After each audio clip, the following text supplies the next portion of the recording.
እነዚህን ችግሮችን ካየን በኋላ ዓለም ይሄንን ነገር ማስተካከል አለበት። የሰው ልጅ ይሄንን የፈጠረውን ችግር ቅድም ያለውን 40% የሚሆነውን የካርበን ዳይኦክሳይድ መጠን እንዲጨምር ምክንያት የሆነ የሰው ልጅ ነው። ቅድም እንዳልነው በ100 ምናምን ዓመታት ውስጥ በጣም ከፍተኛውን የሆነውን ካርበን ዳይኦክሳይድ መጠን እንዲጨምር አድርጓል። በተለይ እስከ 1970 ይሄ ኢንዱስትሪያላይዜሽን በነበረው ጊዜ ውስጥ ምን አለ? የካርበን ዳይኦክሳይድ መጠን በጣም በከፍተኛ ሁኔታ የጨመረበት። ይሄ ሁሉ ደግሞ የሆነው ምንድነው? እኛ ሰዎች ይጠቅመናል ብለን በመነሰራቸው ስራዎች ነው። በዚህም ምክንያት ይሄ ካርበን ዳይኦክሳይድ መጠን ጨምሮ ዓለም በሙቀት በተፈጥሮ አደጋዎች እየታመሰች ካለች ይሄንን ነገር ደግሞ መልሶ የማስተካከል ስራ የማን ነው? የራሱ የሰው ልጅ ስራ ነው ማለት ነው። ስለዚህ የሰው ልጅ ደግሞ ይሄንን ነገሮችን ደግሞ ሊሰራ የሚችለው አንደኛ ግንዛቤ መፍጠር ነው። ግንዛቤ ብቻውን አይደለም። ሁለተኛው ነገር ደግሞ ስምምነቶች ሊኖሩ ይገባል፣ ወይም አስገዳጅ ህጎች ሊኖሩ ይገባሉ ማለት ነው። ለዚህም አንዱና ትልቁ ነገር ኢንተርናሽናል ኮንቬንሽን ዓለም አቀፍ የሆኑ ስምምነቶች አስፈላጊ ናቸው ማለት ነው። ስለዚህ there were plenty of movement by environmentalists regarding the danger posed by the global warming።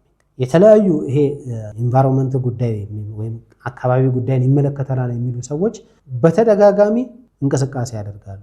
so there were plenty of movements በጣም ብዙ የሆነ እንቅስቃሴዎች ነበሩ by environmentalists ይሄ አየር ንብረት አቀንቃኝን ወይም የአካባቢ ጉዳይ ይመለከታል ብለው የሚያቀነቅኑ ሰዎች ማለት ነው። regarding the danger posed የተጋረጠብንን አደጋ ከመጋፈጥ አንፃር ወይም የተጋፈጠብንን አደጋ ከመከላከል አንፃር ብዙ እንቅስቃሴዎች ነበሩ። ዴንጀር ፖዝድ ስንል የተጋረጠብን አደጋ ማለት ነው። ባይ ዋት ባይ ግሎባል ዋርሚንግ ዓለም ሙቀት በመጨመሩ ምክንያት ያሳሰባቸው ኢንቫይሮንመንቶች በጣም ብዙ እንቅስቃሴዎች ሲያደርጉ ነበር። በተደጋጋሚ ሰልፍ እስከመውጣትም በተለያየ መንገድም ፕሮፓጌት እስከማድረግም ምናልባትም ሰምታችሁ ሊሆን ይችላል። ምሳሌ የእንስሳት መብት ተሟጋች ምናምን ሲባል ሰምታችሁ ሊሆን ይችላል። እነዚህ ሰዎች እንደ ቅብጠት ልንወስደው እንችላለን፣ ግን ደግሞ በዛ በኩል ደግሞ ባዮዳይቨርሲቲን ማጥፋት እንደሆነ ደግሞ መርሳት የለብንም ቅድም እንዳልነው ማለት ነው። ስለዚህ ይህንን በምናይበት ሰዓት ላይ እነዚህ የተጋረጡብን አደጋዎችን ለመቀነስ ሲባል በጣም ብዙ እንቅስቃሴዎች ነበሩ ነው ስሩ ታይም። ነገር ግን በጊዜ ሂደት እነዚህ ይሄ የሚያቀነቅኑት ሰዎች ጩኸት ሲጮህ ግን ሰዎች መስማት ጀመሩ።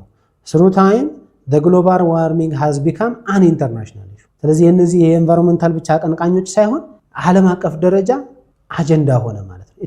it has become an international issue that governments መንግስታት ሳይቀሩ ያገባናል ማለት ጀመሩ።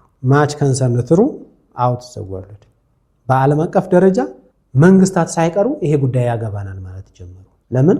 አደጋው ተመልሶ ወደ ሰው ልጅ እየሆነ ስለመጣ። ስለዚህ የነዚህ የኤንቫይሮንመንታሊስቶች ጩኸት በየጊዜው እንቅስቃሴ ያገባኛል ስሜት የነበረው ነገር በጊዜ ሂደት ዓለም አቀፍ ደረጃ ተቀባይነት አግኝቶ የዓለም መንግስታትም ትኩረት እንዲሰጡት ሆነዋል ማለት ነው። so one major decision which countries agreed upon is reduction of greenhouse gases። ይሄ ነገር በጣም አተኩሮት ከመሰጠቱ የተነሳ በ2000ዎቹ መጀመሪያ በተለይ ከ1990ዎቹ እስከ 2000 ምናምን ድረስ ባለው ጊዜ ውስጥ በዓለም አቀፍ ደረጃ መንግስታት ስምምነት ማድረግ ጀመሩ። ምን አይነት ስምምነት? እንግዲህ ይሄንን ትምህርት በመናስተምርበት ሰዓት ላይ 2025 አልገባም እኔ በማስተምርበት ሰዓት ላይ ይሄንን። ስለዚህ በፈረንጆች 2025 እስከ 2030 ባለው ጊዜ ውስጥ በዓለም አቀፍ ደረጃ ምን ለመቀነስ ተስማምተዋል?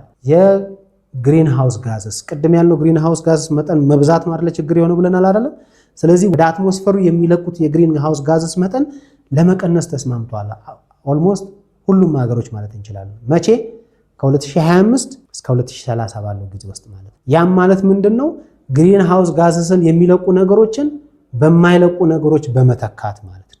ለምሳሌ አሁን በጣም እየተለመደ ያለ ከ2010 ምናምን ዓመት ጀምሮ ባለው ጊዜ ውስጥ ላይ ብዙ ሀገሮች አሁን ኤሌክትሪክ መኪናን እየተጠቀሙ ያሉት። ያ ማለት ነዳጅ የሚጠቀሙ መኪናዎች እየቀነሱ ሄዷል።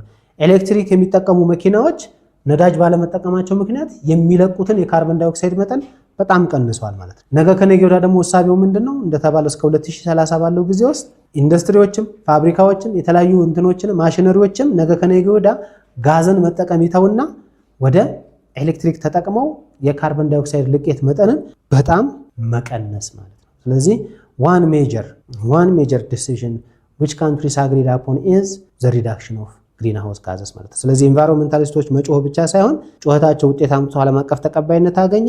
በዛም ብቻም ሳይሆን እስከ 2030 ባለው ጊዜ ውስጥ አብዛኞቹ ሀገሮች የሚለቁትን የግሪን ሃውስ ጋዝስን ወደ ታች መቀነስ ዓላማ አድርገው አንግበው ተነስተዋል።